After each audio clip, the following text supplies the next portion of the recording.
Hi friends, तो आज हम लोग पढ़ने वाले हैं क्लास 10 का इकोनॉमिक्स का दूसरा चैप्टर, राज्य एवं राष्ट्र की आय। राज्य एवं राष्ट्र की आय। अभी तक अगर यदि हमारे चैनल को आप सब्सक्राइब नहीं किए हैं दोस्तों तो सब्सक्राइब कर दीजिए, और फेसबुक पे देख रहे हैं तो फॉलो जरूर कर दीजिएगा दोस्तों।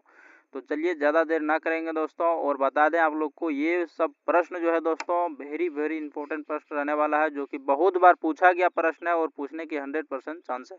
तो चलिए दोस्तों, पहला प्रश्न, भारत में किस राज्य की प्रति व्यक्ति आय सर्वाधिक है? तो गोवा, याद रखिएगा दोस्तों, गोवा। चलिए क्वेश्चन नंबर 2, बिहार के किस जिले की प्रति व्यक्ति आय सर्वाधिक है? तो पटना, याद रखिएगा दोस्तों, पटना। बिहार के किस जिले की प्रति व्यक्ति आय सर्वाधिक है? तो पटना, सबसे अधिक प्रति व्यक्ति आय पटना में। चलिए क्वेश्चन नंबर 3, उत्पादन एवं आय गणना विधि आर्थिक दृष्टिकोण से है? तो हो जाएगा दोस्तों सहज, वैज्ञानिक, व्यवहारिक या फिर उपर्युक्त सभी। तो हो जाएगा दोस्तों उपर्युक्त सभी। चलिए क्वेश्चन नंबर 4, भारत में वित्तीय वर्ष कहा जाता है? तो 1 अप्रैल से 31 मार्च तक। 1 अप्रैल से 31 मार्च तक। चलिए क्वेश्चन नंबर 5, पूरे भारत में सबसे कम प्रति व्यक्ति आय वाला राज्य है? तो सबसे कम प्रति व्यक्ति आय कहाँ है? तो दोस्तों बिहार में, याद रखिएगा, बिहार में। चलिए question number 6, question number 6, Bharat में राष्ट्रीय आय की गणना के सर्वमान्य प्रमाणित संस्था है? केंद्रीय सांख्यिकी संगठन। केंद्रीय सांख्यिकी संगठन, याद रखिएगा। चलिए क्वेश्चन नंबर 7, राष्ट्रीय आय का अर्थ है? तो राष्ट्रीय आय का अर्थ होता है दोस्तों उत्पादन के साधनों की आय। उत्पादन के साधनों की आय।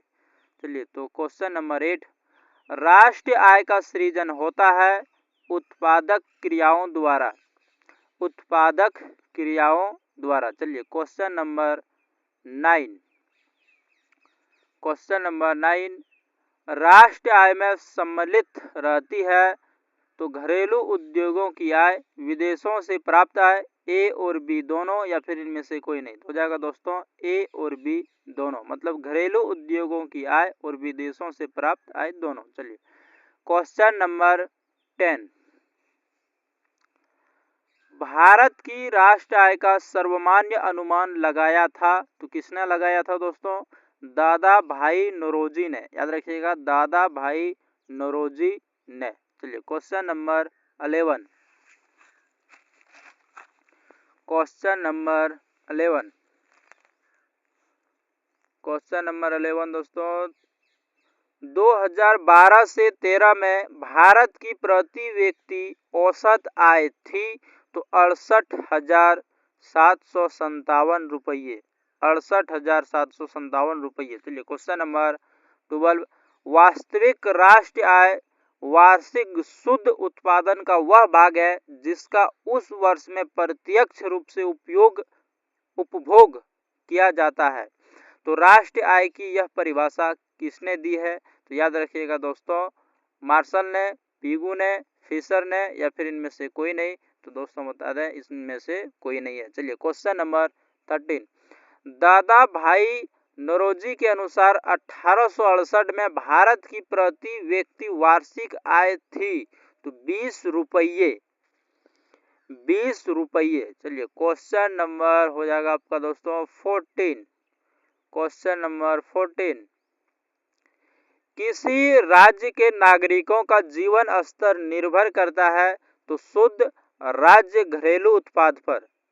शुद्ध राज्य घरेलू उत्पाद पर। चलिए क्वेश्चन नंबर 15, राज्य घरेलू उत्पाद का आकलन किया जाता है? तो ए और बी दोनों, मतलब वर्तमान मूल्यों पर और स्थिर मूल्यों पर दोनों हो जाएगा दोस्तों। चलिए क्वेश्चन नंबर 16, बिहार की आय में सर्वाधिक योगदान होता है किसका दोस्तों? तो सेवा क्षेत्र का। बिहार की आय में सर्वाधिक योगदान किसका होता है? तो सेवा क्षेत्र का। चलिए क्वेश्चन नंबर 17, बिहार में किस जिले की प्रति व्यक्ति आय सबसे कम है? तो शिवहर जिला, याद रखिएगा, शिवहर जिला। चलिए क्वेश्चन नंबर 18, राष्ट्रीय आय में वृद्धि होने से प्रति व्यक्ति आय में होती है? तो वृद्धि। चलिए क्वेश्चन नंबर 19, राष्ट्रीय एवं प्रति व्यक्ति आय में वृद्धि होने से डैश की क्रिया पूरी होती है, तो विकास। क्वेश्चन नंबर 20, क्वेश्चन नंबर दोस्तों 20, उत्पादन, आय एवं डैश एक चक्रीय प्रवाह का निर्माण करते हैं, तो याद रखिएगा दोस्तों व्यय, जिसको कहते हैं खर्च। जी हाँ दोस्तों, अगर यदि अभी तक हमारे चैनल को आप सब्सक्राइब नहीं किया दोस्तों तो सब्सक्राइब कर दीजिए, और फेसबुक पे देख रहे हैं दोस्तों तो फॉलो जरूर कर दीजिएगा दोस्तों, और जो भी क्लास 10th वाला है उनको ये वीडियो जरूर भेजिएगा दोस्तों। थैंक यू दोस्तों, ऑल ऑफ यू।